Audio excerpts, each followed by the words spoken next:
Pues tenemos hoy, como parte del seminario interno del Departamento de Estudios Sociales, la participación de nuestra colega, la doctora Ariel Méndez, que es la directora del Laboratorio de Economía y Sociología del Trabajo de Aix-en-Marsella, que a su vez está vinculado, relacionado con la Universidad de Aix-Marsella, en una estructura organizativa que ahora no voy a explicar, porque todavía no la entiendo bien. ¿No? Bueno, pues en primer lugar quiero agradecerle a Ariel que haya venido a Tijuana. Ariel y yo mismo estamos en un proyecto que no tiene mucho que ver con este tema, que es la migración de profesionales en Francia y en México, que es un proyecto aprobado por el SEMCA, y entonces estamos trabajando en ese proyecto, pero el día de hoy, como se anunció en la conferencia, el tema se llama de los antiguos tejidos productivos a los nuevos clústeres, el caso de los polos de competitividad francesa. Voy a sintetizar brevemente algo del currículum de Ariel. Ella, como les comenté, es la directora del Laboratorio de Economía y Sociología del Trabajo. Desde el año 2005 es profesora de la Facultad de Economía y Gestión de Aix-Marsella Universidad. Y bueno, les voy a leer 2 o 3 títulos de algunos de los trabajos recientes. Ella tiene, junto con Claude Vidar y María Eugenia Longo, un libro que es más bien sobre metodologías longitudinales. Hay un artículo en la European Sociological Review, se llama Time and Process and Operational Framework for Processual Analysis. Y después otros artículos más relacionados con el tema de esta conferencia, como Trabajo, Competencias y Mundialización, las dinámicas societales a debate. Otro artículo en The Journal of World Business, la coordinación de las actividades de investigación y desarrollo a nivel global hacia una estandarización de los objetivos y procedimientos en la organización de equipos para proyectos. International Journal of Human Resources, el título Investigación y Desarrollo Personal y Administración de Recursos Humanos en Compañías Multinacionales, entre otros trabajos. Además de directora del Laboratorio de Economía y Sociología del Trabajo, es responsable del máster en Recursos Humanos y Administración Responsable de las Organizaciones de la Facultad de Economía y Gestión en Aix-en-Marsella, y participa en varias asociaciones científicas internacionales. Bueno, yo creo que eso sería algo que les sirve un poco para tener una idea previa, un poco de la actividad académica de Ariel. Entonces, les reitero nuevamente mi agradecimiento por estar aquí, y también a ustedes por su presencia, y sin más preámbulos, pues pasaríamos a la conferencia de Ariel Méndez. ¿Sí? Sí, muchas gracias, Alfredo. Bueno, primero, muchas gracias por haber invitado aquí en el COLEF, que bueno, uno sabe que ya en el LES tenemos muchas relaciones con equipos de México desde hace muchos años, y bueno, fui por primera vez a México en octubre gracias a un proyecto en lo cual participamos Alfredo y yo, y es la primera vez que vengo aquí en el COLEF, y me siento muy honrada de poder presentar unos trabajos que hice con unos compañeros del LES sobre la cuestión de los clústeres de innovación. Esa era la cuestión. Entonces, muchas gracias, y me alegro de estar aquí con ustedes. Bueno, entonces voy a empezar. Entonces, yo elegí este tema porque, bueno, hemos trabajado bastante sobre esto, y creo que es una cuestión que puede interesar a unos equipos del COLEF.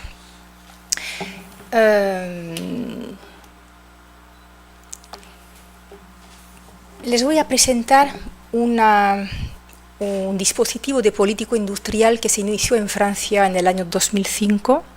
Y bueno, voy a presentarlo de manera un poco general y después focalizaré sobre el caso de un polo particular, de un clúster particular.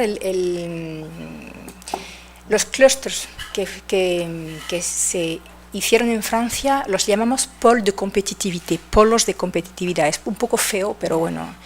Y yo he trabajado especialmente sobre la aplicación de un polo que se llama el polo PAS, Parfum, Arôme, Saveur, Senteur, significa perfume, aroma, sabores y olores, ¿no?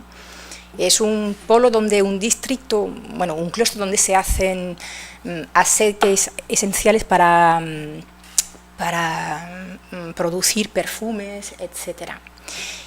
Y es un caso muy interesante porque tiene unos rasgos muy singulares, muy especiales y permite analizar la aplicación de esta política nacional. Y como vamos a ver que fue un fracaso parcial esta política, y los rasgos del distrito de Grasse permite entender bastante bien lo que pasó a nivel nacional. Claro, este distrito, este polo, no es totalmente representativo de la situación porque en Francia, vamos a ver, hay más de 70 clústeres de innovación organizados por el Estado.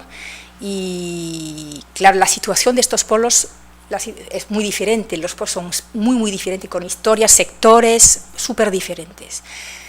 Pero, bueno, creo que podemos decir algunas cosas sobre esta política a partir de este caso especial. Que una cuestión de geografía, ¿dónde se sitúa este polo de competitividad, ¿no? Nosotros en el este estamos en el sur de Francia, exactamente en Aix-en-Provence, cerca de Marsella, y el polo PAS está situado en Grasse, a 15 kilómetros de Cannes. No sé si lo vi bien, bueno, saben todos dónde está Cannes, donde tiene lugar el Festival de Cine, y Grasse está situada a 15 kilómetros en el interior. Entonces, bueno, ya veremos después, hay una competencia industrial entre el turismo y la industria, y eso cuenta mucho para el desarrollo de esta zona. Bueno, y la cuna de la industria fue en Grasse, pero el polo es más amplio, y bueno, los círculos que tenemos son círculos de empresas que tienen actividades vinculadas con el polo, fabricación de perfumes, de extracción de aceites, venta, negocio, etcétera. ¿Todos los rojos o los cualquier color? Todos. Y los colores representan actividades diferentes. Rojo, fabricación de perfumes y de productos para el baño. Verde, producción de aceites esenciales. Eso es la mayor parte de la producción. Y después hay negocios, etcétera. Jabones, medicamentos. Sí. Ok, entonces voy a presentar este dispositivo y vamos a ver cuáles fueron sus frenos, los obstáculos de su aplicación a través del proceso de transición de Grasse. Entonces, primero voy a presentar la política, después voy a presentar rápidamente la investigación, quizás eso lo haré de manera muy rápida y focalizaré sobre el caso de Grasse. Entonces, así que lo dije ya, la política de los polos de competitividad fue iniciada por el gobierno de Villepin, el primer ministro, en 2005, porque teníamos un problema de rentabilidad y competitividad de las empresas francesas. Desde años se notaba una disminución de los resultados de exportación, había un problema, tenemos un problema estructural de posicionamiento de los productos franceses porque están situados en una gama media y entonces tenemos un problema de competencia con los productos de gama baja. No podemos competir con los productos de China u otros países así, y tampoco en muchos sectores no producimos productos de calidad suficiente, con valor añadido suficiente, y solo algunos sectores tienen buenos resultados como el vino, el lujo, la aeronáutica, el agroalimentario y el nuclear, el sector nuclear. Y son un poco excepciones y, bueno, la característica general de nuestra industria es industria de gama media con problemas de posicionamiento a nivel internacional. Y eso viene de que Francia tiene una política industrial de campeones, no sé si desde hace siglos. Eso es una herencia de Luis XIV, del rey Sol del siglo XVII, y desarrolló una política de manufacturas reales y había una política de campeones, y eso se continuó durante siglos, y nuestra política industrial es una política durante los años 60, 70, muy centralizada, impulsada por el Estado. Y claro, entonces ahora estamos en un conjunto de globalización, hay que tener reactividad, hay que los factores key factors, los factores claves han evoluado. Y bueno, tenemos un problema de proceso de decisión, y nuestra industria no es capaz no tiene bastante reactividad y capacidad de adaptación.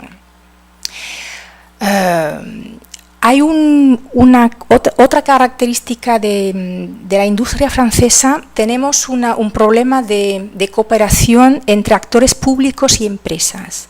Tenemos un sistema universitario de investigación público bastante bueno, pero el problema es que para innovar, pues el conocimiento tiene que moverse desde los laboratorios públicos hacia las empresas para convertirse en innovación, y eso es un problema. En Francia hay un problema de cooperación entre ciencia e industria, y nuestro tejido productivo está constituido de pymes, el 90% de nuestra industria está constituida de pymes, y estas pequeñas empresas no tienen los recursos organizativos y cognitivos suficientes para poder absorber,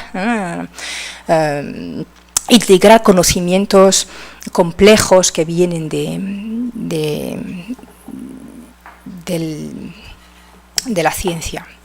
Y eso es un problema que dura desde mucho tiempo. En el este estudiamos esto desde mucho tiempo, y bueno, no sé por qué, pero no, bueno, tengo ideas, pero no lo podemos superar todavía.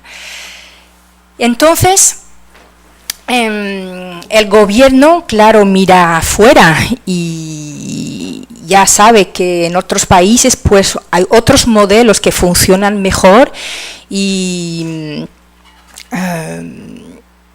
el gobierno tenía un modelo, quería imitar el sistema de los clústeres en la Silicon Valley. Imaginaba desarrollar no miles, pero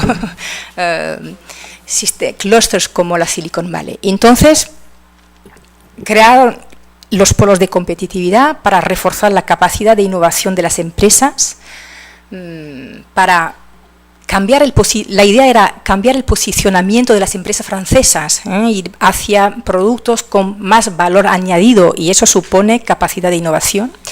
Pero el problema de la política, porque vamos a ver que fue un problema, esta política tuvo dos objetivos, y bueno, cuando tienes dos objetivos a veces pueden ser contradictorios o no necesitan las mismas herramientas, entonces puede haber un problema de coherencia al interior de esta política, y eso fue, yo creo, uno de los problemas de la política, que tuvo dos objetivos: reforzar la capacidad de innovación de las empresas y reforzar la atractividad de los territorios.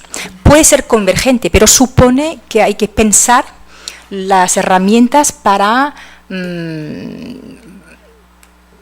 favorecer la convergencia de estos objetivos. Y el problema es que dieron dos objetivos, pero al mismo tiempo focalizaron sobre el primer en términos de herramientas.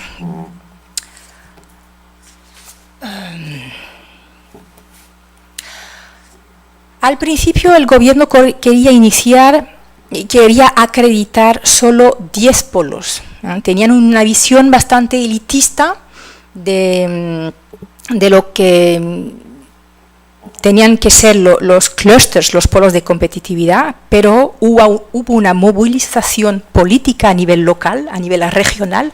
Todos los políticos locales querían su polo. Y claro, hubo una presión terrible y al final se acreditaron 71 polos. Y al principio solo quería acreditar 10. Hubo una actividad de lobbying tremenda. Pero hicieron una jerarquía entre los polos y crearon unos 10 polos mundiales, que eran los 10 del principio, y bueno, hubo unos polos con vocación mundial, otros polos, dicho, nacionales. ¿Y cómo distinguieron entre los polos? Pues según los recursos que tenían, la capacidad de IDE, investigación y desarrollo, el número de investigadores, los gastos, las infraestructuras locales, etcétera. Y la capacidad de trabajar con redes internacionales, etcétera.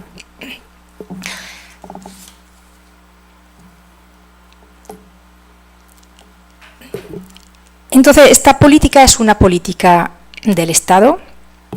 La innovación es un proceso muy colaborativo, y una empresa hoy puede desarrollar innovación con otras empresas. Entonces, la innovación supone la cooperación, y el Estado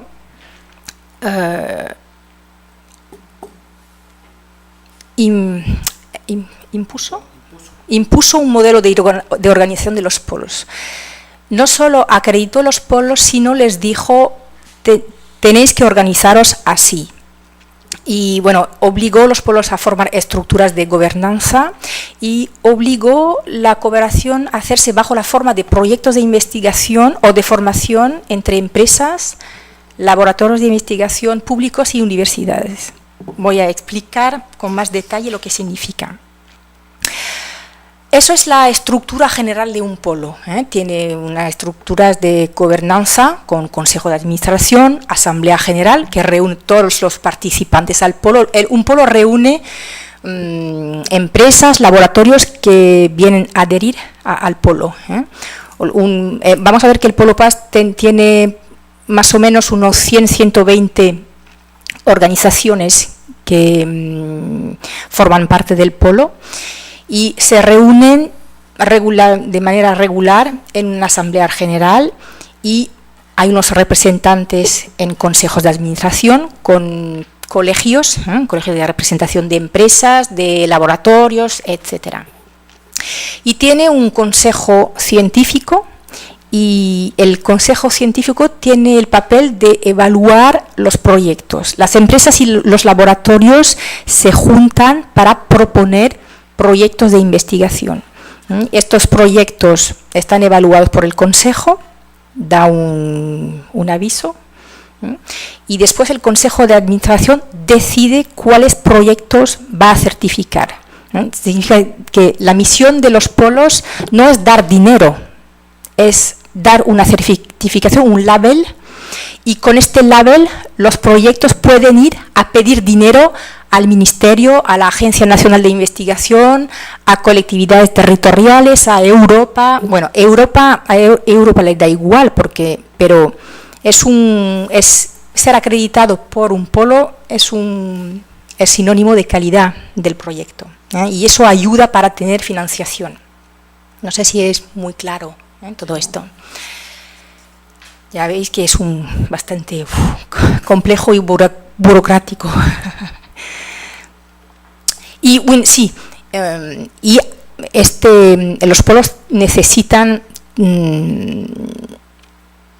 claro, la cooperación no es muy natural, porque las empresas compiten, porque tienen que proteger los saberes, el conocimiento que crean, y los polos tuvieron que organizar, que desarrollar organizaciones, crear empleos para ir a buscar las empresas, para que propongan proyectos, para que digan sobre qué podían compartir.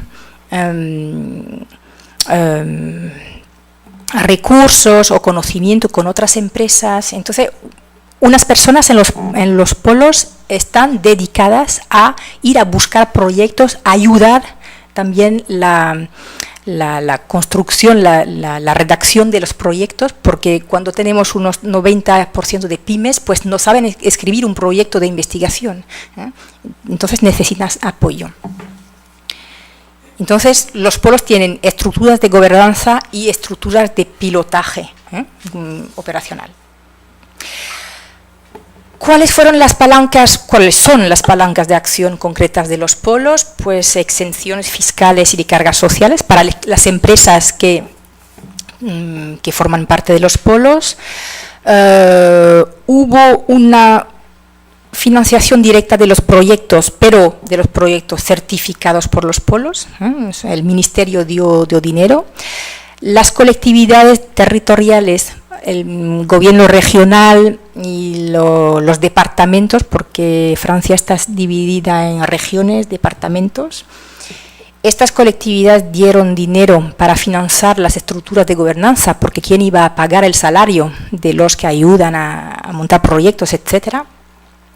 Y unos organismos paraetáticos también dieron dinero para financiar los proyectos. Entonces vemos que es un dispositivo muy público, entonces con intervención pública masiva.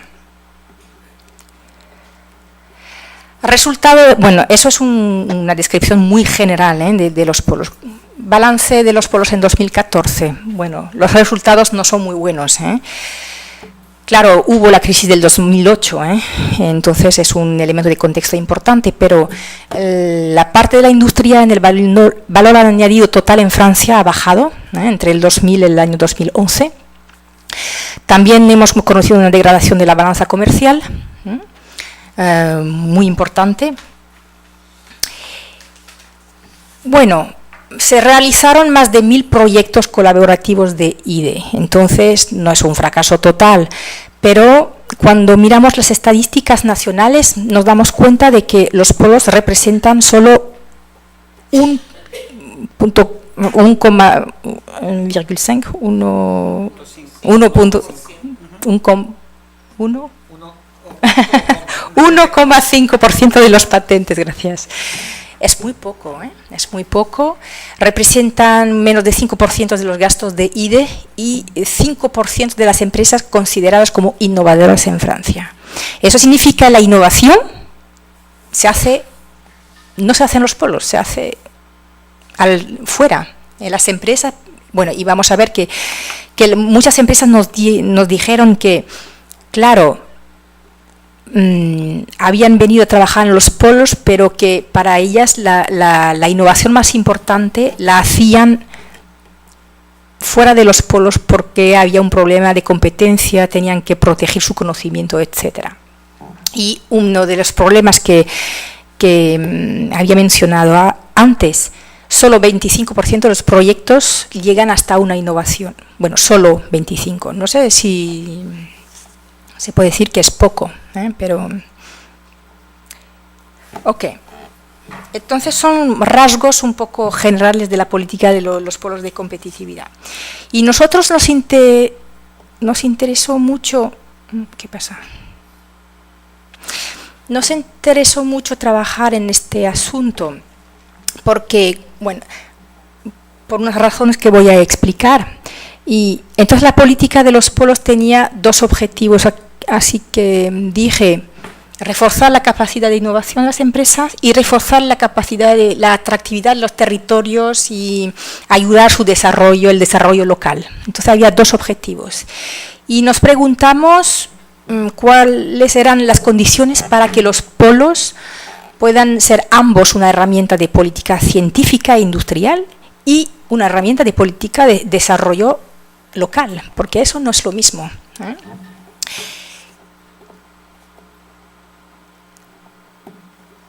Creo que eso voy a pasar. Y bueno, hay una literatura importante sobre la cuestión de clústeres de innovación, etcétera, de sistemas locales de innovación. Y los polos si nos interesamos a esta literatura, los polos de competitividad pueden representar una lógica doble de aproximación entre ciencia e industria, porque el objetivo era aproximar científicos y empresas, pero también representa una lógica de aproximación espacial, porque eran redes, los polos son redes de innovación, pero redes territorializadas. Son sistemas que tienen un anclaje, que deben tener un anclaje territorial muy fuerte. Y bueno, ¿por qué el gobierno insistió en esta cuestión de anclaje territorial y de aglomeración? Porque agrupar empresas y laboratorios de investigación para reforzar la capacidad de innovación, porque se sabe, en la literatura se dice que la aglomeración favorece innovación, porque permite beneficiar de externalidades positivas, porque permite el desarrollo de interacciones formales y favorece la capacidad de absorción, y porque gracias a redes sociales se circula mejor el conocimiento, gracias, por ejemplo, al efecto Parkin, que identificó Saxenian. Pero se sabe también en la literatura que las ventajas de la aglomeración no son automáticos, porque cuando ponemos empresas en el mismo lugar, pues van a competir por recursos escasos, y entonces eso puede impedir la cooperación en vez de favorecerla. Además, sabemos que los espacios de la ciencia y de la industria son espacios que tienen normas profesionales diferentes y puede ser bastante difícil hacer cooperar un investigador y un empresario, un emprendedor. Bueno, aunque en la literatura también desde hace unos años se muestra que hay una especie de convergencia y unas formas de hibridación de las competencias entre estos dos espacios. En Francia, los polos de competitividad son una forma de lo que llaman unos colegas redes territoriales organizadas. Y en Francia hubo muchas políticas industriales desde los años 60, la creación de polos técnicos, la creación de tecnópolos, etcétera. Hay unos clústeres que tienen características de distritos industriales, como los llaman Brusco-Becattini, y estos diferentes clústeres tienen rasgos diferentes y podemos hacer una tipología de diferentes clústeres según el tipo de interacciones que desarrollan los actores y según el tipo de conocimiento que movilizan los actores. Conocimiento pueden ser de tipo industrial, para producir, pueden ser de tipo más científico y las interacciones entre los actores, entre las empresas, con los laboratorios, etcétera, pueden ser débiles o fuertes. Y cuando cruzamos estas dos dimensiones, pues tenemos una tipología y realmente lo que quería hacer el gobierno es convertir sistemas productivos locales en milieu innovateur, medios innovadores, con desarrollo de conocimiento de tipo científico para después convertirlo en conocimiento industrial, pero la focalización era sobre este tipo de conocimiento y en la creación de conocimiento tenía que hacerse gracias a interacciones fuertes. Y entonces la cuestión que nos interesaba era los polos de competitividad pueden ser reales milieu innovateur, medios innovadores o no, y cuáles pueden ser las condiciones para que unos clústeres productivos, unos sistemas productivos más antiguos se conviertan en medios innovadores. Y la competencia clave de un medio innovador, es la cooperación, porque los polos tienen que organizar la puesta en marcha de proyectos de IDE entre diferentes actores. Y nos interesó una cuestión el papel de las estructuras de gobernanza. El Estado había obligado a los polos a desarrollar estructuras de gobernanza y queríamos saber cómo estas estructuras podían favorecer la cooperación para ayudar los polos a convertirse en medios innovadores. Pero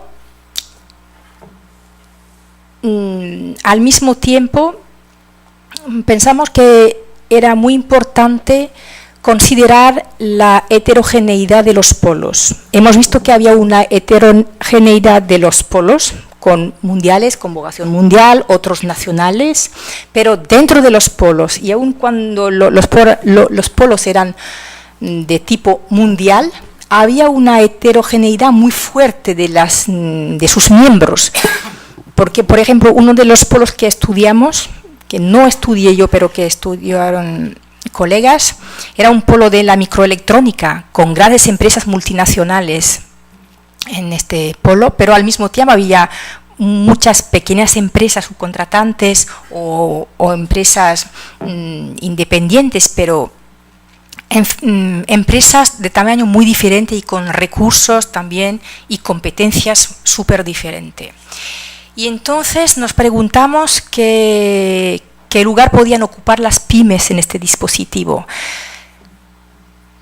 Porque, y estas dos cuestiones, la cuestión de la cooperación y del papel de las estructuras de gobernanza, y esta cuestión del lugar que podían ocupar las pymes, correspondían a los dos objetivos de los polos. Reforzar la capacidad de innovación, entonces, ¿cómo favorecer la cooperación? ¿Qué he dicho? Favorecer la capacidad de innovación.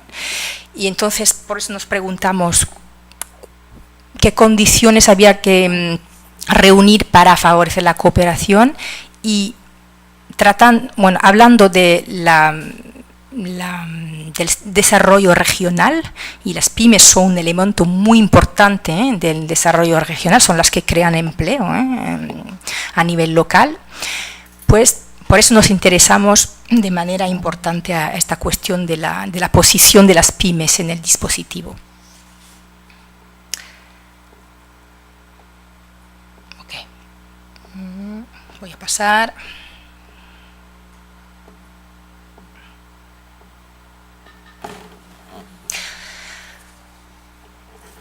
La política de los polos empezó en 2005 y nosotros empezamos nuestra investigación en 2006-2007. ¿Y por qué quisimos trabajar sobre la aplicación de los polos? Es porque al principio de los años 2000 habíamos trabajado sobre los procesos de transición de 4 territorios industriales tradicionales de la región Provence, Alpes, Côte d'Azur, PACA. Porque en nuestra región tenemos sistemas productivos antiguos, una tradición de industria agroalimentaria, la perfumería, teníamos astilleros, teníamos también una cuenca hullera, y había en el siglo XX y sobre todo a partir de los años 80 hubo una transformación muy importante de estos sistemas productivos, y habíamos estudiado la transformación de estas regiones productivas en términos de actividades, qué tipo de actividad habían desaparecido, cuáles habían aparecido, si había cambiado el tipo de empresa, las estrategias, etc. Y habíamos trabajado sobre 4 territorios y habíamos identificado 2 grandes trayectorias de transformación. Una trayectoria de adaptación, donde los cambios eran bastante incrementales, actividades similares, pero con evolución de la estrategia, etcétera, y una trayectoria que calificamos de reconversión, donde las actividades habían cambiado completamente. Por ejemplo, en la cuenca hullera ahora se hace microelectrónica, los astilleros han desaparecido y ahora se hace navegación de recreo, pero también tenemos albañiles, microelectrónica y muchas actividades diferentes. Entonces teníamos territorios muy diferentes en términos de transformación. Y cuando vimos que había una crisis de las estructuras industriales con el fin de la gran empresa como gran establecimiento localizado, diversificación económica de los territorios, complejidad de los tejidos industriales con desarrollo de open networks y muchos de los territorios se habían desarrollado gracias a la presencia de recursos físicos, por ejemplo las flores en Graz. Y bueno, en los años 90, en los años 2000 y ahora, pues muchos recursos físicos no existen o no se explotan. Entonces, la competitividad de estos territorios se hace gracias a otras competencias, otros recursos. Y los 4 territorios que habíamos estudiado, pues se habían certificado de polos. Entonces, nos interesó mucho saber cómo se podía aplicar una política como la de los polos en sistemas productivos antiguos que habían conocido recientemente una transformación profunda de sus características.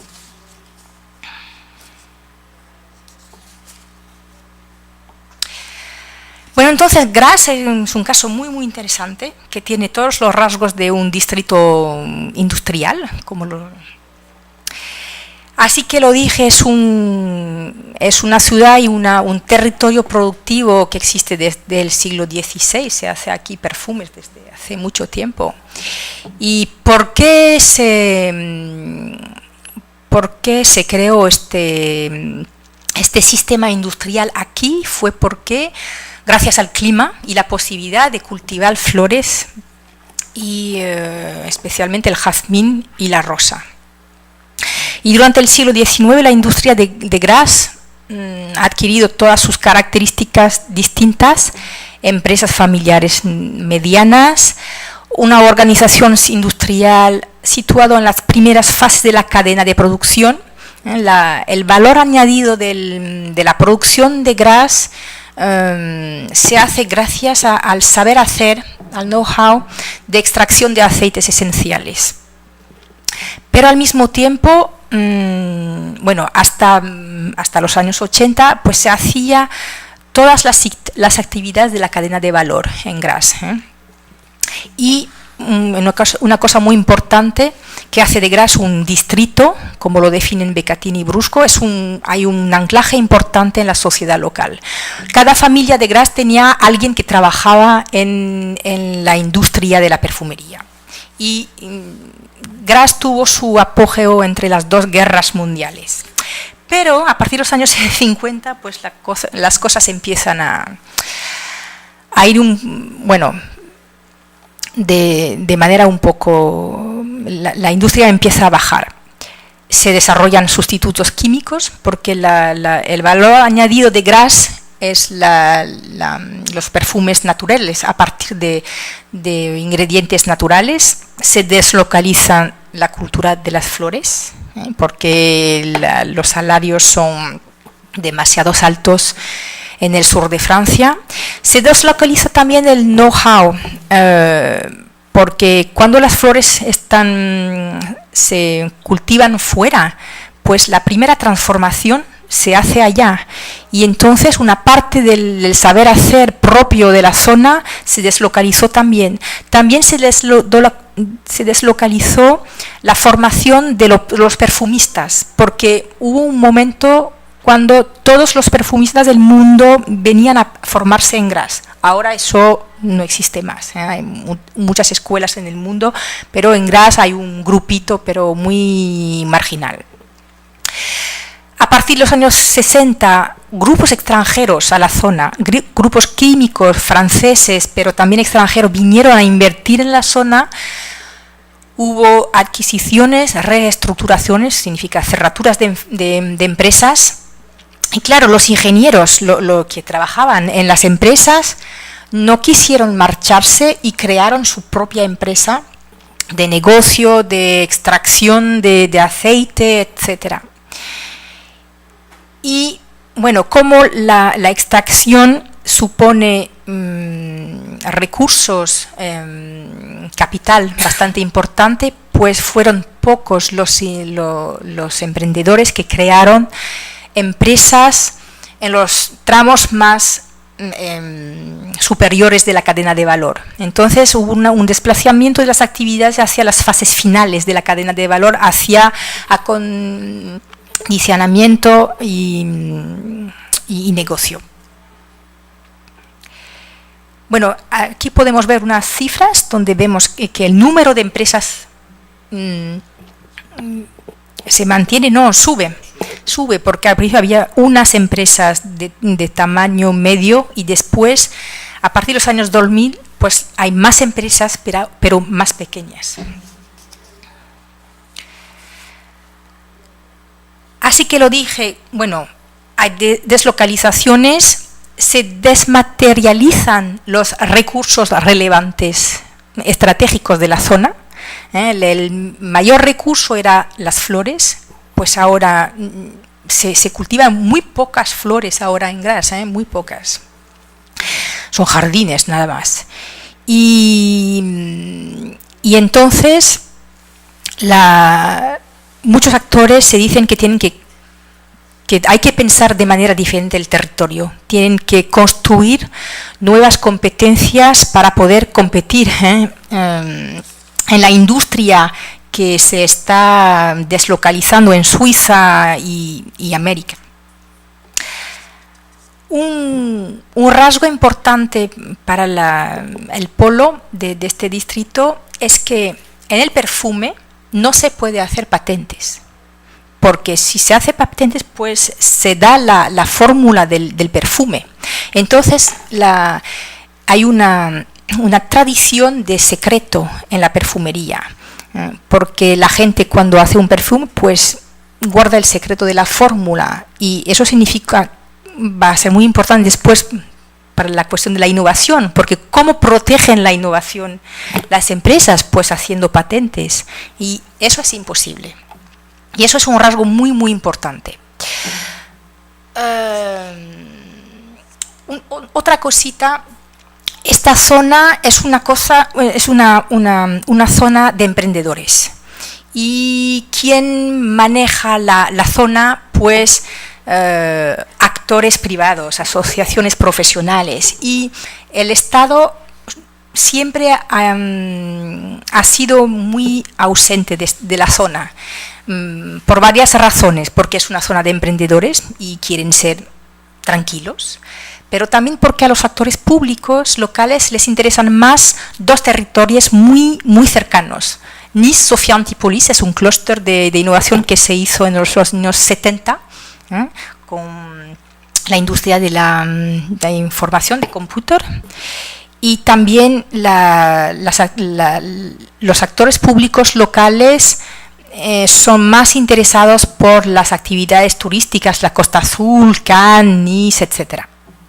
Pero eso empieza a cambiar a partir de los años 2000, porque algunos actores públicos se dan cuenta de que tienen una joya, que Graz tiene un potencial importante en términos industrial y que hay que valorarlo.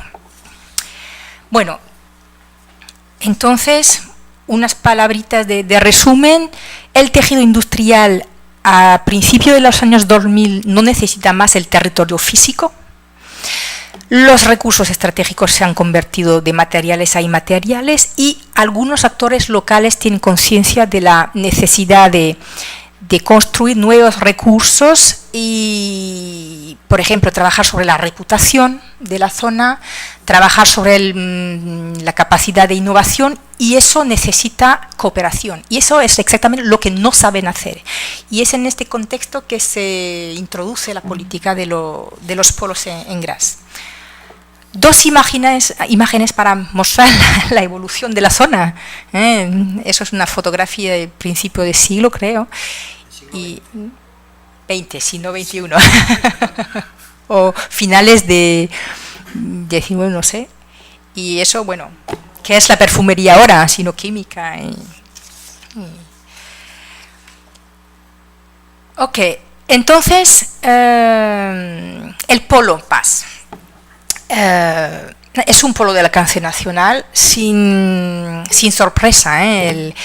Bueno, había un ministro, Estrosi, con mucha capacidad de lobbying, ¿no? Durante los años 2000, un amigo de Nicolas Sarkozy, y él apoyó muy fuertemente el polo PAS, y entonces fue una de las razones por las cuales el polo pudo ser acreditado, pero realmente tiene pocos recursos de investigación y desarrollo.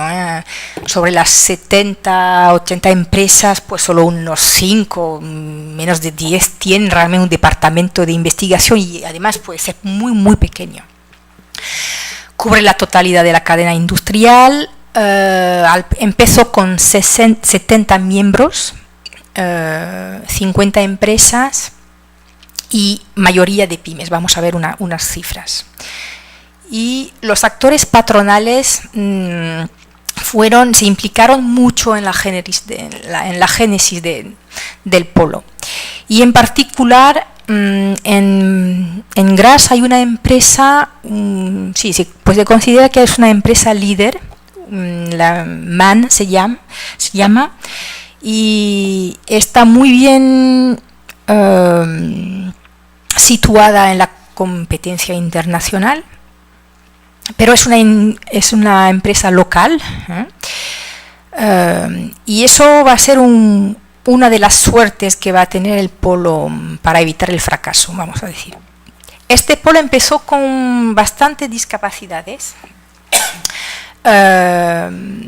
Está situado en la región Paca, pero se caracteriza por bipolarización. Una parte del polo está situado en Graz, pero una parte del polo está situado cerca de Aix-en-Provence, en los Alpes, bueno, cerca de Manosque. No sé si conoce una empresa muy internacional que se llama L'Occitane, en que sí, porque utiliza la imagen de la Provence y hace muchos perfumes, jabones, y bueno, y está localizada cerca de Aix, entonces lejos de Graz. Y claro, hay un problema de competencia entre estas zonas y entre las empresas un poco que se sienten legítimas para tomar decisiones para el polo, ¿no? El posicionamiento en la cadena industrial es diferente, más cerca de los tramos inferiores de la cadena de valor en el oeste, en Manosque, y más posicionamiento en los tramos superiores de la cadena de valor en la zona de Graz. Y las empresas son también de tamaño más importante en Graz, a pesar de que no son de gran tamaño. No sé, bueno, ya había enseñado este mapa. Entonces ya vemos la bipolarización alrededor de Graz, en el este de la región, y una parte en el oeste alrededor de Manosque, un poco cerca de Marsella, pero aquí hay mucho negocio. Unas cifras del polo: muchas empresas de nacionalidad francesa, muchas pymes, y el número de pymes va creciendo, el número de asalariados también. Eso significa que hay más miembros y también que se desarrolló también un poco el empleo. Las empresas exportan mucho, y bueno, el polo PAS es un ejemplo de éxito a nivel comercial, porque las empresas del polo, del distrito antes y ahora del polo, son capaces de vender sus productos en regiones muy lejanas, y las pymes son muy exportadoras. Y abajo tenemos el número de proyectos financiados por del polo, proyectos de IDE. Y al principio, bueno, empezaron con 9 proyectos y ahora son unos 70, con una financiación de 122 millones de euros. Bueno, es poco cuando se compara con otros polos, pero para ellos es bastante, creo. Entonces, así que lo dije, es un polo muy diferenciado. con una bipolarización del polo entre dos regiones en términos de especialización, con una ausencia de tradición de cooperación. Entonces tenía muchas discapacidades el polo, por culpa de la cultura del secreto, porque la gente no sabe proteger de manera diferente sus creaciones. Y también una cosa que no he dicho, las reestructuraciones de los años 80 fue un traumatismo, porque unos de los emprendedores de la zona eran personas, individuos que habían trabajado en las grandes empresas que habían cerrado en los años 80. Y en el polo, en las grandes empresas de la zona, permanecen los individuos que habían decidido de la cerratura. Entonces, en el polo nos encontramos con individuos que han sido... sí. Y entonces eso es una atmósfera bastante difícil para poder construir la cooperación, ¿no? Entonces, hay elementos objetivos, falta de recursos, bipolarización, especialización diferente, etcétera, y elementos subjetivos que hacen que este polo empezaba en la vida con muchos problemas, ¿no?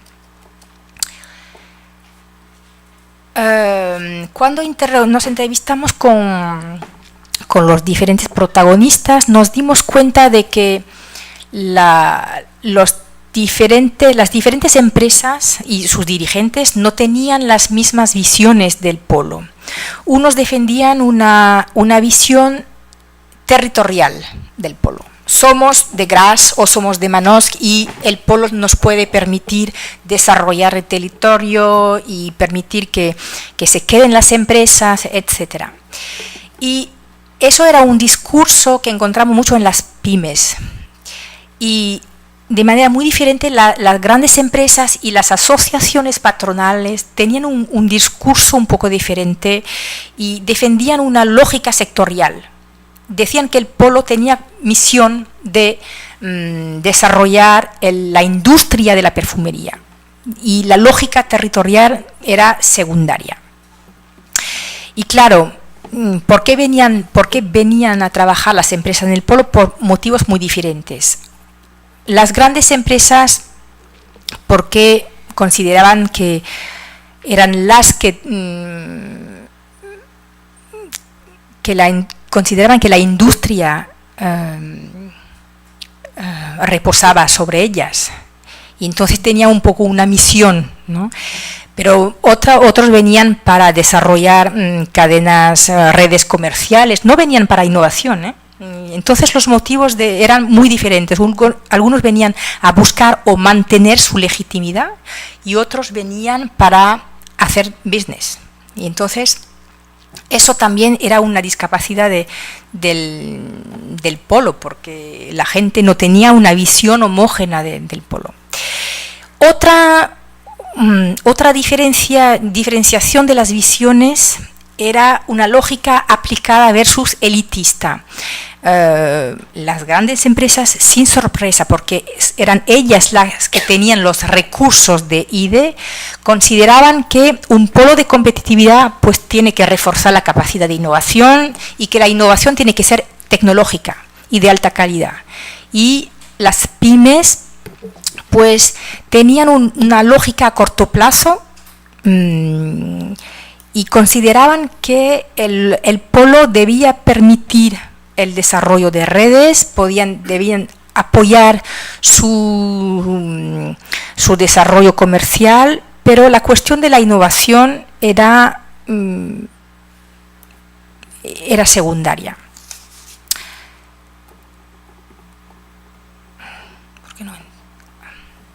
Al final consiguieron acordarse sobre dos objetivos. Un objetivo defensivo, porque en los años 2005, a finales de los años 2000, hubo una directiva europea que impedía hacer análisis sobre animales. Y para las empresas de perfumería o química era un problema, porque tenían que dar la prueba de que sus productos no eran tóxicos. Y las pymes no tenían los recursos necesarios para hacer la prueba. Y entonces desarrollaron un proyecto para crear un laboratorio de análisis in vitro de los productos químicos que estaban haciendo. Eso es una visión defensiva, es que Europa manda a las economías nacionales muchas directivas que pueden ser bastante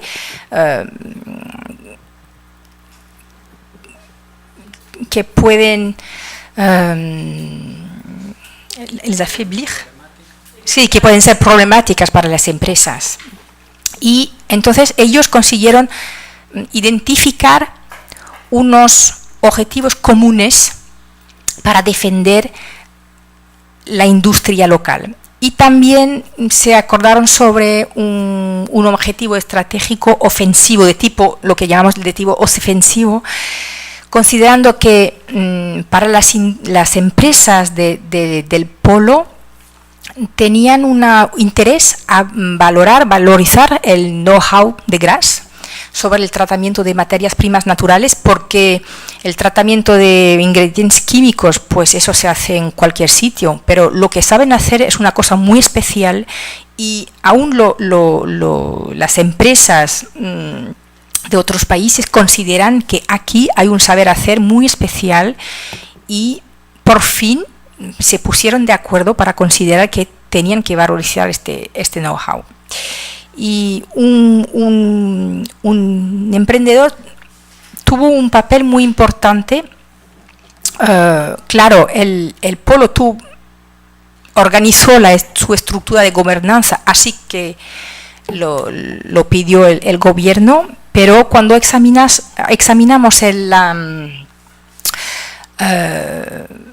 modo el funcionamiento de la gobernanza, nos damos cuenta que fue una gobernanza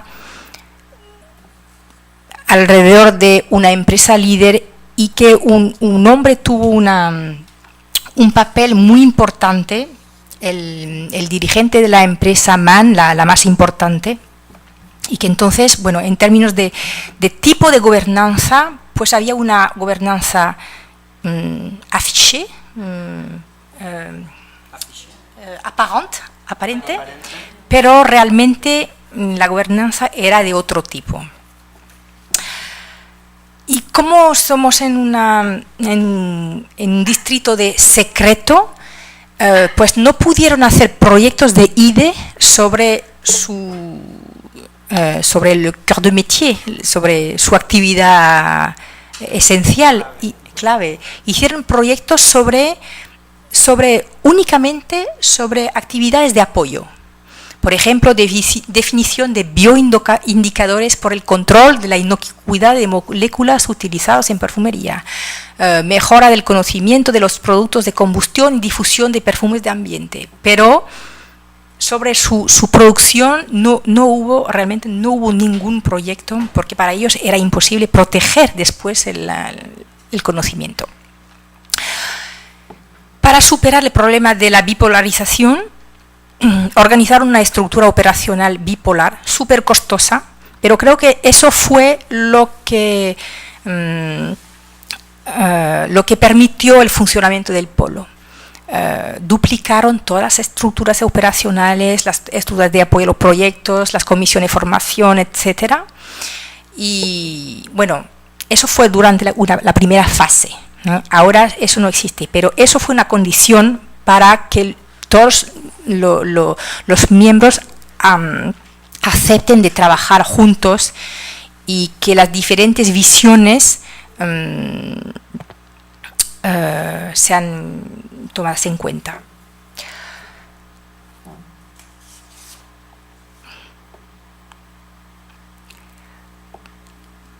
Entonces el polo tuvo una primera suerte, tener una empresa líder con un dirigente que dedicó muchísimo tiempo a la gobernanza del polo, y aceptó de dejar sus propios intereses para tomar en cuenta los intereses de las empresas más pequeñas del polo.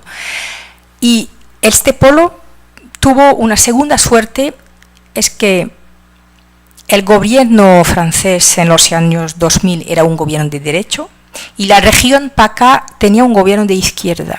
Y la región quiso desarrollar su propia política de desarrollo regional y de apoyo a la innovación. Y en 2007 iniciaron una política que se llama Polos regionales de innovación y desarrollo económico solidario. Casi funcionaba como los polos de competitividad.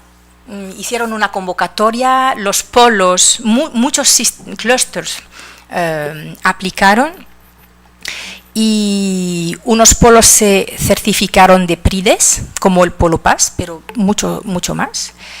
Y este dispositivo de PRIDES tenía una visión más amplia de la innovación. En los polos la innovación considerada es solo la innovación tecnológica. Y en los PRIDES pues se considera como innovación organizacional, innovación comercial, y funcionaba casi de la misma manera con proyectos, pero los proyectos que podían presentar las empresas eran proyectos de comunicación, comercialización, responsabilidad social y ambiental, etcétera. Y a veces puede decir que los proyectos, tenía poco I, pero a veces tampoco de ni I ni D, ni D. Y tuvo un éxito extraordinario. Es que las pymes de los polos de PAS, SES que estudiamos en la microelectrónica, hicieron un montón de proyectos para los PRIDES. Y así se sintieron el Polo PAS tenía doble certificación entonces. Era polo de competitividad y con este estatuto podía presentar proyectos para financiación al ministerio, a Europa y no sé dónde, pero también tenía certificación de PRIDES. Y con esta certificación podía presentar proyectos a la región para financiación de proyectos de salón en Nueva York y no sé dónde. Y las pymes hicieron miles de proyectos. Y entonces, cuando miramos PAS, el polo y el PRIDES PAS, pues hay resultados muy contrastados. Mucha dinámica con el PRIDES y una dinámica mucho más restringida, mucho más limitada con el polo, porque las pymes tenían problemas de integración en los proyectos de innovación.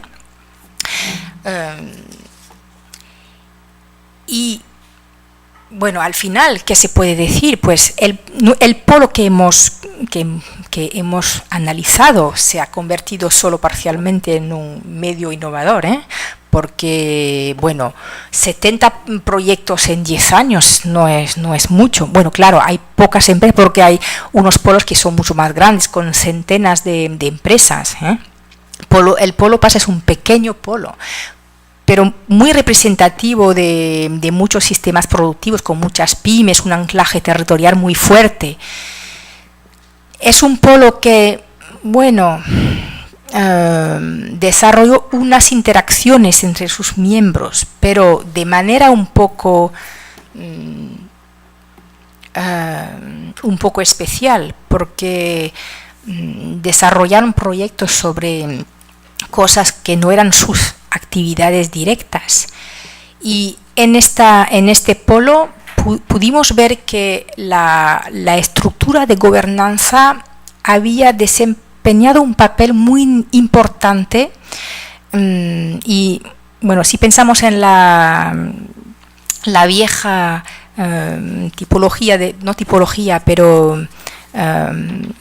propuesta de Laurence Lodge, que dice que en una organización hay que encontrar un equilibrio entre integración y diferenciación, pues es exactamente lo que hizo la estructura de gobernanza del polo.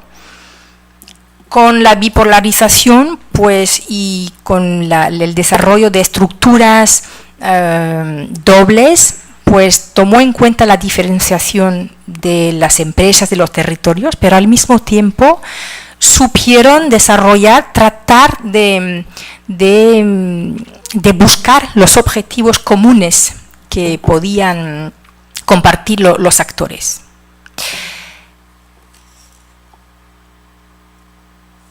Lo que nos ha enseñado el Polo Paz es que con esta política, para poder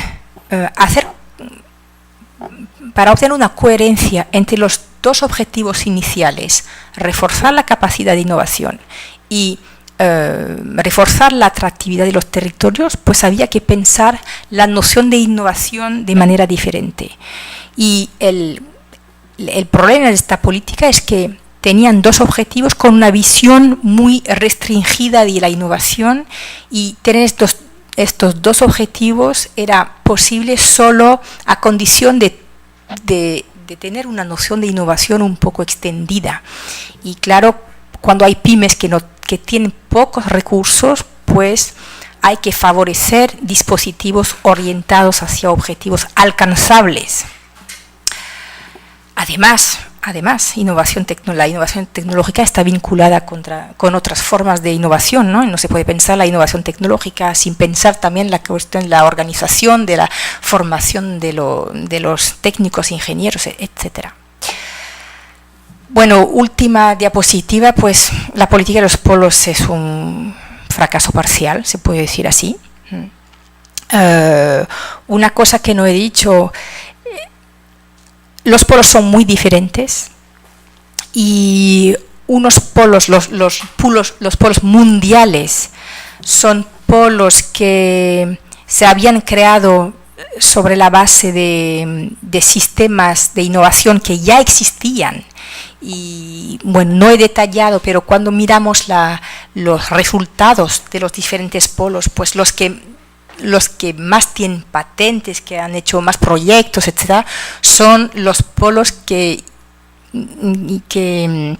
tenían empresas que trabajaban ya mucho con las universidades, que trabajaban ya en redes con otras empresas. Entonces, los polos, no sé si se puede decir que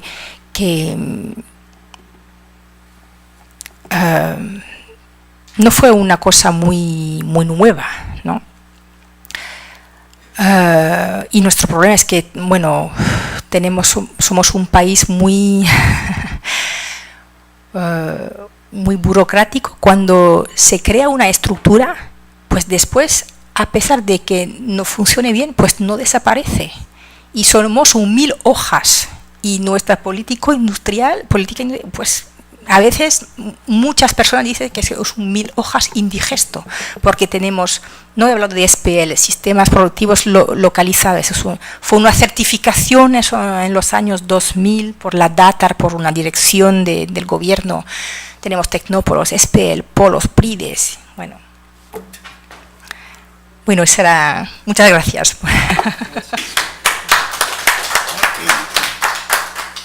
Bueno, muchas gracias, Ariel. Creo que la presentación es muy sugerente, sobre todo a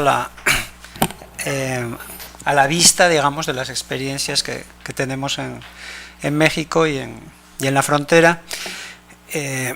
Creo que hay cosas que recuerdan algunas experiencias locales y otras que evidentemente son distintas. Entonces ahora yo creo que pasaríamos a los comentarios de ustedes, si quieren hacer alguna pregunta o algún comentario, una crítica amable hacia la presentación. Bueno, me pareció muy interesante la presentación. Mi pregunta es, bueno, ustedes iniciaron el estudio en 2005 y después hacen un balance de 2005 a la fecha para valorar un poco el éxito de esta política de polos. Mi pregunta es si no es un tiempo relativamente corto para hacer esa valoración, considerando las experiencias que usted mismo plantea de algunos polos que su formación pues ha llevado décadas, en algunos casos centurias quizá. Entonces, hacer una valoración en 9 años quizá es un tiempo corto, sobre todo para darle vuelta a los indicadores en materia de balanza comercial industrial, en términos de porcentaje de polos que participan en las patentes, etcétera. Eso por una parte. Entonces, si es así, bueno, ¿cuál sería digamos, el horizonte para desarrollar un polo en términos de tiempo? Supongo que las experiencias son muy diferenciadas y depende del sector y de algunos condicionantes territoriales preexistentes, etcétera. Y la otra cuestión es, bueno, me parece también una cantidad enorme de polos identificados, que parece que son 70, bueno, me parecen mucho, no sé. Y mi pregunta es, bueno, ¿cuáles fueron los indicadores que se utilizaron, los criterios que consideró el gobierno para identificar si un sector o una zona era o no un polo? Y, por ejemplo, en Baja California tenemos una política de desarrollo empresarial que identifica, que los clasifica de tres maneras: polos emergentes, en formación, en consolidación. No sé si ustedes tienen una clasificación parecida o si han identificado polos que son emergentes, o quizá alguno de esos 70 polos que identificaron estar en esas condiciones, o simplemente todos eran polos ya en trayectoria de desarrollo, no lo sé. Tomamos 2 o 3 preguntas. No sé, sí. Rocío. Sí. Bueno, pues igual, muy interesante esta presentación. Yo quería preguntarte un poco sobre este concepto de gobernanza.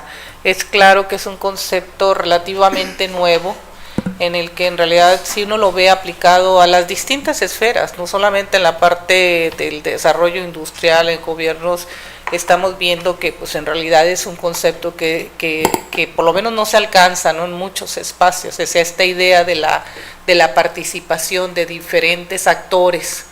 Pero creo que a lo mejor lo que necesitamos discutir ahí es precisamente su conexión con el concepto de cooperación, ¿no? Cómo en realidad necesitamos, si bien es cierto, esta gobernanza o la fortaleza de esa gobernanza se va a conectar obviamente con el concepto de cooperación, pero parece que también tiene sus propias líneas, sus propios enraizamientos, lo que es el concepto de cooperación y luego la gobernanza, ¿no? Entonces, sí me llama un poco la atención que hay mucho énfasis en la parte de la gobernanza, aunque tú señalas la parte de cooperación, pero en todo caso serían como los dos elementos centrales, ¿no?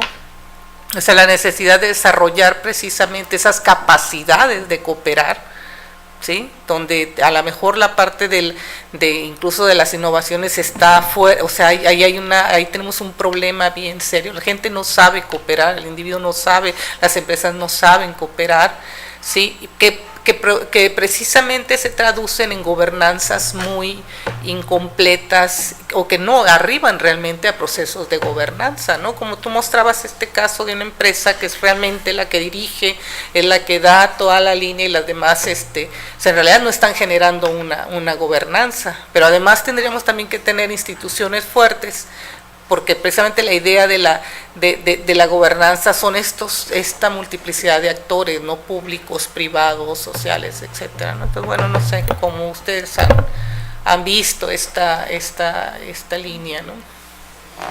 Oscar. Bueno, pues a mí no me pareció interesante la presentación. No es cierto. Muchas gracias. Es que la vi un poco distraída. Ariel, muchas gracias. Mira, un comentario, pregunta. Me parece que a pesar de las grandes diferencias que hay en las trayectorias productivas, instituciones, etcétera, por ejemplo, con el caso mexicano, yo encuentro muchas similitudes en esta, bueno, y no solamente con México, sino con varias experiencias de América Latina.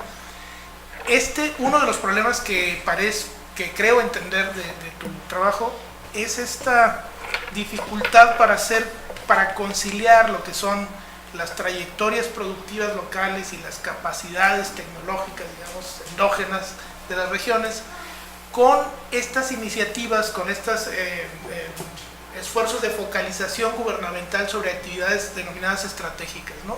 Para impulsar la competitividad y posicionar en el mercado internacional a las regiones y a las industrias. Y parece ser que, digamos, yo encuentro muchas similitudes en el sentido de que suele ser muy difícil articular las dos dimensiones, ¿no? Lo que sería la trayectoria productiva local y el impulso de actividades estratégicas con pymes, porque además son iniciativas que vienen normalmente de fuera del propio tejido productivo local. Si a esto le agregas el hecho de que la mayor parte de estas empresas, al menos en los casos que tú presentas, son pymes, los problemas son bastante complejos, ¿no? Muy concretamente, pareciera ser que de las muchas experiencias que se han estudiado hasta ahora, y yo incluiría el excelente trabajo de ustedes, como que ya se me ocurre decir, yo te pediría tu reacción a esto, que ya hay bastante conocimiento acumulado como para sistematizar, ¿cómo decirlo?, como lo que serían propuestas de evaluación del impacto de estas políticas específicamente en la pequeña empresa. Es decir, tú presentas al principio yo supongo que esto viene como parte de los parámetros de evaluación oficiales, el impacto en patentes, el impacto en exportaciones, el impacto en el Producto Interno Bruto, es que nunca van a figurar. Estos clústeres, estos polos, estas pymes, me parece que es un poco absurdo tratar de evaluarlas con esos indicadores, cuando quizá hay un impacto muy fuerte en creación de capacidades tecnológicas locales. Como tú dices, no necesariamente capacidades tecnológicas, no necesariamente tecnología de punta o innovación de producto, sino hay innovaciones de procesos, innovaciones organizacionales, comercialización, etc. Es decir, hay creación de capacidades locales, hay creación de capacidades de absorción y hay creación de capacidades de cooperación. Esto en sí son elementos que permiten a las pymes sobrevivir en mercados que son muy competitivos, y eso quizás es ya un impacto, una medida de éxito muy grande. En fin, creo que para quienes estudiamos pequeña empresa y agrupamientos, sería tal vez importante desarrollar una propuesta de evaluación que deje de depender de estos indicadores macro definidos, como tú lo mencionas muy acertadamente, por los grandes planeadores de las grandes escuelas, ¿no? Eso, porque con esos indicadores jamás va a ser exitoso este tipo de iniciativas. Y bueno, básicamente esta era el comentario pregunta. Bueno, por último, Leticia. Así es, bueno, igual, una interesantísima exposición, una problemática muy interesante. Más que nada es una duda, o sea, tú dices que hay el micrófono, porque se está transmitiendo. Más que nada digo, es una duda, no sé si me quedó totalmente claro. O sea, tú dices que están los polos a vocación, los polos mundiales, los polos con vocación mundial, los otros que son más locales o algo así, ¿no? Nacional, perdón. Entonces, dentro de esto me parece muy interesante, ¿no? Porque luego el análisis que tú haces de que hay una afectación de toda la trayectoria de lo que se va a dar, cómo se va a dar el polo cuando se dan estos procesos de deslocalización de los procesos productivos, ¿no? Etcétera, ¿no? Entonces, ahí exactamente es que no me quedó claro cómo sea esta transición en el análisis de, tú analizas la cuestión del PAS, ¿no? De GRAS, ¿no? Cómo sea esta industria, ¿no? Y dices cómo está siendo afectada, ¿no? Por este proceso también de fases de deslocalización. Entonces, ¿cómo está ubicado exactamente en este esquema de lo que serían las de vocación mundial, las de mundiales, las nacionales? ¿Cómo se reinserta todo este proceso de lo que es el polo que se da ahí en GRAS, del PAS, en este esquema? Es decir, de ser un polo nacional, ¿no? Pasa a ser interferido por estos procesos de deslocalización. Luego son empresas que son adquiridas, me supongo, por transnacionales, y entonces se modifica toda la estructura productiva. Entonces, ese es ahí no me queda muy claro, te digo, más que nada es una duda, ¿no? Es decir, ¿cómo es el análisis así, no transversal de esto?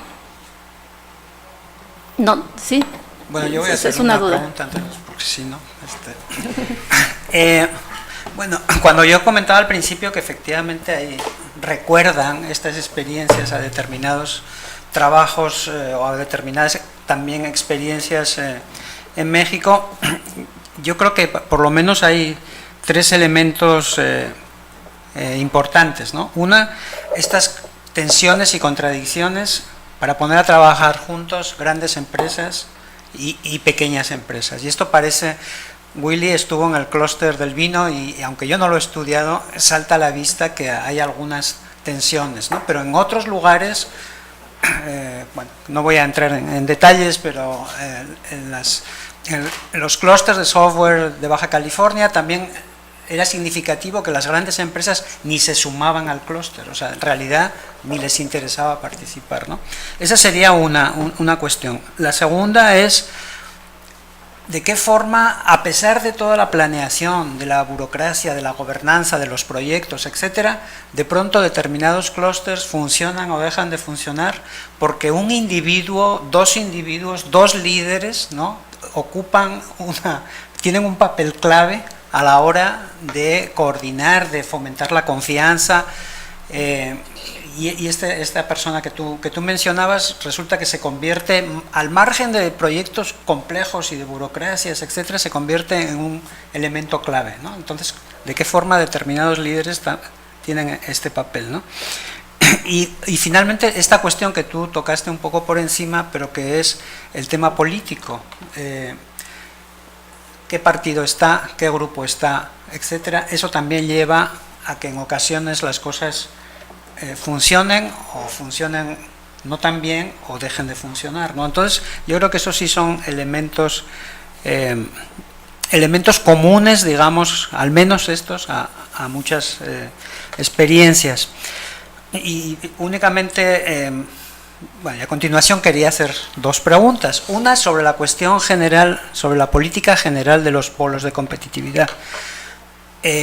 No me queda del todo claro si los polos de competitividad son una estructura organizativa que se superpone ya a los tejidos productivos o están tratando también de crear polos de la nada, por decirlo así, ¿no? O sea, en lugares donde no había un polo identificable, entonces llega el Estado y empieza a aplicar determinadas medidas de política, ¿no? Desarrollo inducido, espontáneo, según los distintos autores, etcétera. No acabo de ver yo muy bien esta disyuntiva.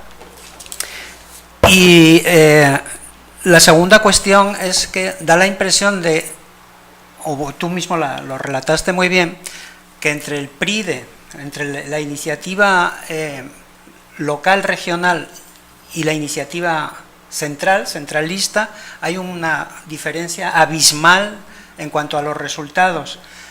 Entonces también pareciera como que no hay instancias intermedias, es decir, que el gobierno central no canaliza su política a través de instancias regionales, pareciera, es una pregunta, cuando va a aplicar su política parece que no cuenta, digamos, con las instancias locales y regionales. Bueno, entonces yo quería saber si eso es así y si el éxito del PRIDE es justamente porque surge, digamos, del territorio como razón principal, ¿no? Bueno, eso sería mi pregunta. Muchas gracias por las preguntas y los comentarios. Para Wilfried, la cuestión del horizonte, efectivamente, ¿cuál es bueno, una política de innovación cuando se sabe además no solo que se necesita tiempo para convertir inversiones en conocimiento y en innovación, pues eso necesita muchísimo tiempo. Aquí estamos en en un sector donde la innovación puede ser bastante rápida, entre comillas, pero bueno, en el sector de la farmacéutica, por ejemplo, se necesita 15 años para que una nueva molécula llegue hasta el mercado. Entonces, efectivamente, la cuestión del horizonte es una cuestión muy importante. Pero no solo es la cuestión del horizonte, estoy de acuerdo que 9 años para saber si es importante, bueno, si es un fracaso o un éxito, sí que es un problema pensar esto, pero creo que el problema es que el problema de la articulación con otras variables, porque hubo la crisis del 2008 y también a nivel micro en una empresa es muy difícil hacer una relación exacta entre la capacidad de IDE de una empresa y sus resultados económicos. Cualquier persona que trabaja en una empresa lo dirá, es que hay tantos factores que pueden jugar en eso. A nivel micro es verdad, creo que a nivel meso o macro es aún peor. Y entonces tenemos el problema del horizonte, pero también del número de variables que pueden influir sobre el funcionamiento de los polos y sobre los resultados. Y no he dicho durante la intervención, pero iniciaron los polos en 2005 y en 2008 hicieron una primera evaluación. Era una locura. Y hay que saber que en 2005 hubo la convocatoria, contestaron, bueno, los que querían acreditarse de polos, pero una de las herramientas era dispositivos fiscales, etcétera, y el gobierno tenía que hacer zonas para decir las empresas que están localizadas en estas zonas tendrás dispositivos fiscales más interesantes, etcétera, y pusieron más de un año para aplicar, para poner en marcha todo este sistema. Además, los proyectos para poder, dentro de los polos, hay que juntarse con otros, hacer los proyectos, presentarlos, que el consejo te dio un aviso, que el consejo de administración otro. Entonces, los primeros proyectos salieron en 2007, algo como 2007, ¿no? Y en 2008 empezaron a hacer la primera evaluación con estos indicadores, patentes y no sé qué. Entonces había una especie de no sé, contradicción de coherencia entre... Estoy de acuerdo, es súper difícil. No tengo una respuesta hecha, no sé qué horizonte hay que tener para evaluar concretamente, realmente, una política así. Y eso hay que ver con la pregunta de Óscar, el horizonte y también el contenido de la evaluación. Porque cuando, por ejemplo, en el caso de Graz, pues venían, pero del paleolítico, ¿no? de la cooperación, porque por culpa del funcionamiento de esta industria, por la dificultad de proteger la actividad, pues hay una cultura, a veces dos empresas, me comentaban dirigentes en Graz que a veces se escondían para recibir a otras empresas, a clientes o a laboratorios de investigación, que bueno, es una anécdota, pero es muy bonita, que me decían que en las casas de Graz, en las casas de los dirigentes, había unos comedores muy hermosos, porque los clientes se reciben en casa, con las ventanas cerradas. Bueno, es una anécdota, pero entonces... Efectivamente, en un dispositivo como este, poder evaluar la frecuencia de reunión, de si la gente empieza a hablar, a compartir unas cositas de recursos de un laboratorio, eso ya es un éxito. Y ese es el tipo de indicador que no existe en las evaluaciones.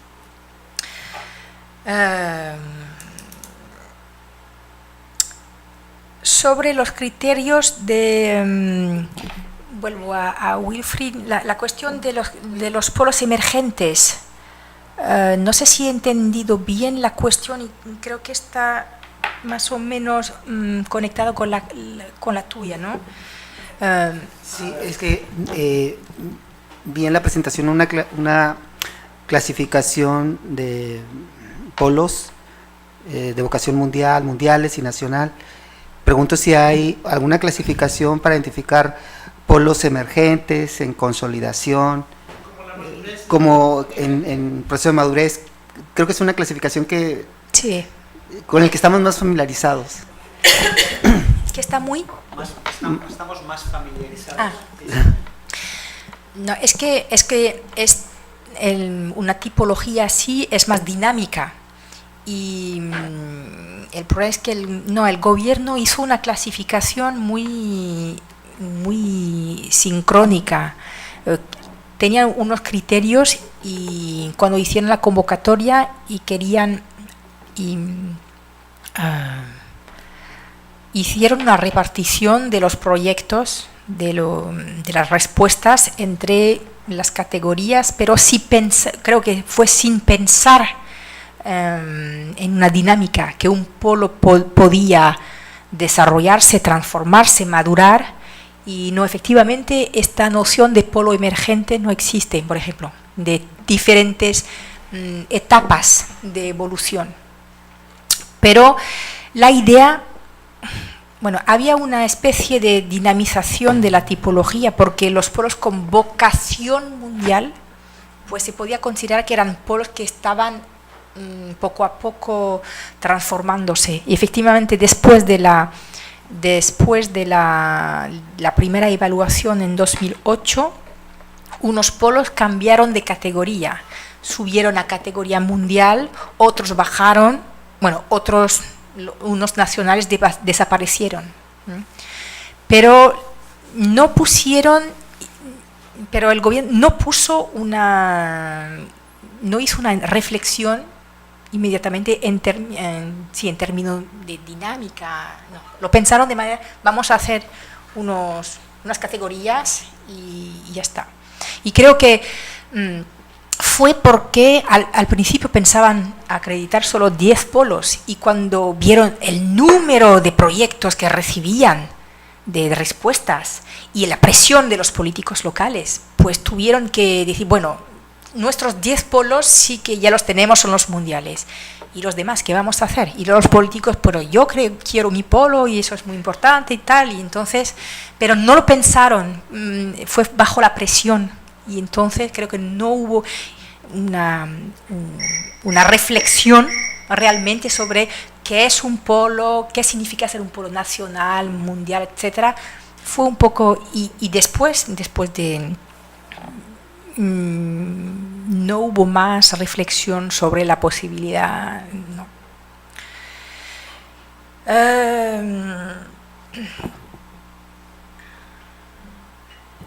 La cuestión te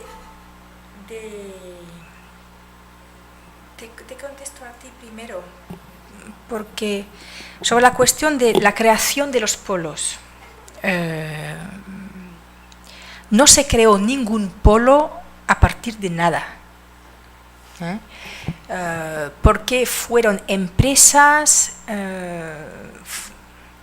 ¿cómo decir? En los años 2000, en 2004 creo, la DATAR es la Dirección de l'Aménagement du Territoire, Dirección de Aménagement, ¿cómo se dice? Ordenación del territorio. Sí, pues hizo una convocatoria donde unos sistemas productivos locales, grupos de empresas y de actores públicos locales contestaron a esta convocatoria para ser labelizado, acreditado como SPL, Sistema Productivo Local. También porque da dinero, porque, bueno, y entonces muchos territorios que habían sido acreditados como SPL, Sistema Productivo Local, en 2004, fue antes. no me acuerdo cuándo, ya tenían los recursos y tenían las disposiciones para responder. Ya había lazos, vínculos entre actores. Entonces, sí que este dispositivo se superpone a otros, sí. Sí, pero la lógica de los sistemas productivos locales era una lógica más industrial. No había ningún objetivo de desarrollar la innovación.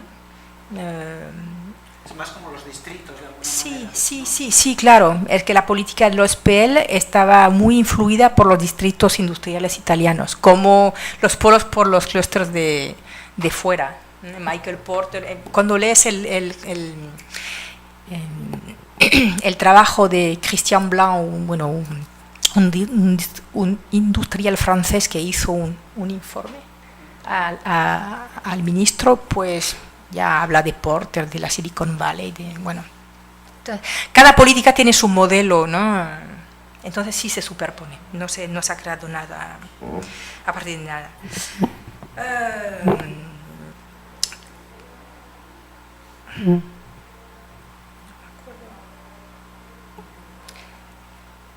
Nacional de escuela. No sé si he entendido bien la cuestión. La noción de polo nacional no tiene nada que ver con la integración de las empresas del polo en la competencia internacional y no tiene nada que ver con su capacidad a exportar, a inscribirse en redes internacionales. Porque cuando vemos el Polo Pass, pues las empresas del polo son muy exportadoras, son empresas que trabajan con muchos clientes o proveedores de fuera, entonces lo pusieron en la categoría nacional, pero la verdad es que no tiene nada de nacional este polo, está ubicado en Graz, entonces hay pero con un desarrollo internacional muy fuerte. Y bueno, la cuestión de las deslocalizaciones, pues se deslocalizaron unas actividades, las flores y también le conditionnement a packaging. Packaging. Empaquetado, porque eso se hace con mano de obra y estas cosas se deslocalizaron. Pero sí, entonces no sé si he entendido bien la cuestión. La idea es que si ponen una empresa como esa, en el momento en que deslocalizan ciertas bases de la producción o entran empresas internacionales adquieren partes del proceso productivo, eso va a afectar en sí a este polo en su rendimiento hacia su articulación con las pymes, etcétera, y a su propio desarrollo, digamos, en resumen. La presencia de grupos internacionales sí afectó el funcionamiento. Es que la presencia de grupos internacionales fue anterior a la creación del polo. Los grupos internacionales llegaron en los años 80. Entonces sí que afectó el funcionamiento del distrito. Porque desaparecieron unas empresas, porque entonces cambiaron unas actividades, etcétera. Pero las empresas internacionales participan al polo. Entonces no hay solo empresas francesas, son empresas que tienen que están instaladas, localizadas en el territorio. Pero no se puede decir que hoy la presencia de unos grupos internacionales ha cambiado el funcionamiento del polo, anteriormente del distrito sí. Y por eso una política como la política de los polos, la idea es anclar las actividades en un territorio que pueda proveer recursos para impedir el nomadismo de las empresas, porque el problema con los grupos multinacionales es que van a invertir y bueno, si hay una rentabilidad mejor en otro sitio, pues se van. Entonces, ¿cómo anclar las actividades en el territorio? Y lo que pasa es, hay una cosa muy interesante que vimos cuando estudiamos los diferentes sistemas productivos es que en las empresas multinacionales trabajan hombres y mujeres y que vivir en el sur de Francia para ellos es muy agradable. Y unos no quieren marcharse y unos individuos se convierten en embajadores del territorio hacia su jerarquía. Y bueno, claro, en algunos grupos pues hay una movilidad muy importante, ¿no? La gente, hay un turnover muy importante. Pero hemos encontrado hay unos individuos cuyas esposas no quieren marcharse. Y entonces pues tenían que cambiar, que convencer la jerarquía de quedarse. Quería contestar a Rocío, pero se ha marchado, pero se fue, porque es una cuestión muy difícil, por eso le había guardado para el final, porque quería pensar un poco antes de contestar, porque, bueno, voy a decir una palabrita, aunque no se ha marchado. Sí, es que la conexión con la cooperación son dos conceptos, a la vez son dos fenómenos, son dos conceptos, pero la gobernanza,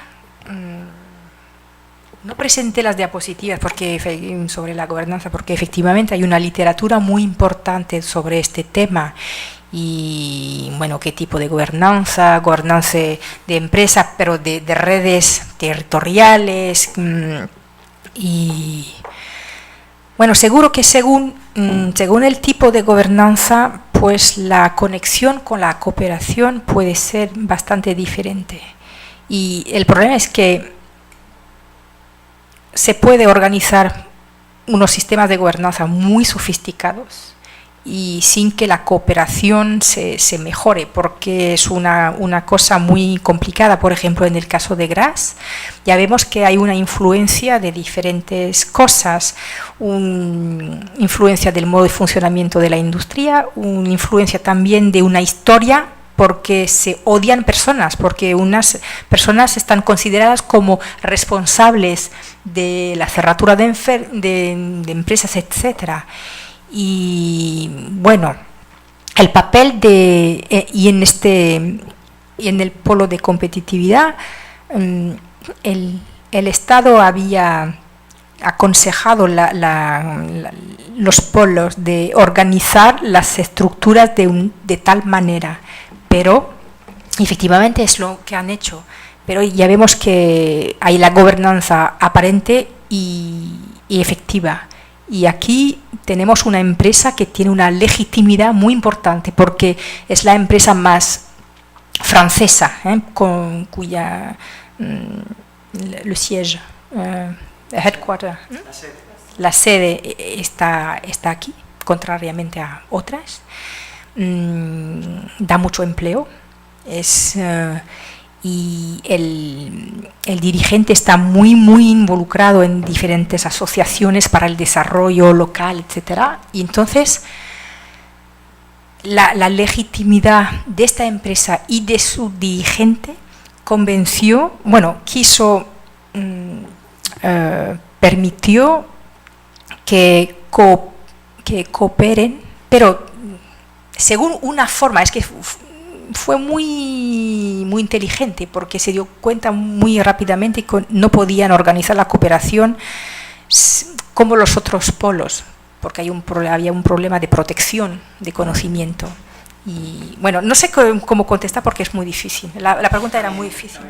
Y tú me preguntabas también lo de las relaciones con los PRIDES y eso, la conexión entre política e industria. Pues en Francia, yo me acuerdo cuando hacíamos las primeras entrevistas y fuimos a ver a representantes del Estado en región, que no es la misma cosa, El Estado tiene representantes en la región y hay el gobierno regional, entonces no son... No. Y como embajadores. Sí, exacto. Sí, exacto. Y bueno, yo me acuerdo cómo hablaban. No querían encontrarse con los del gobierno regional. Y bueno, hay todavía hay tensiones muy fuertes entre los niveles. Si los gobiernos locales no tienen el mismo color que el gobierno nacional, pues las tensiones pueden ser muy, muy importantes. Y no, pues no hay ninguna... No.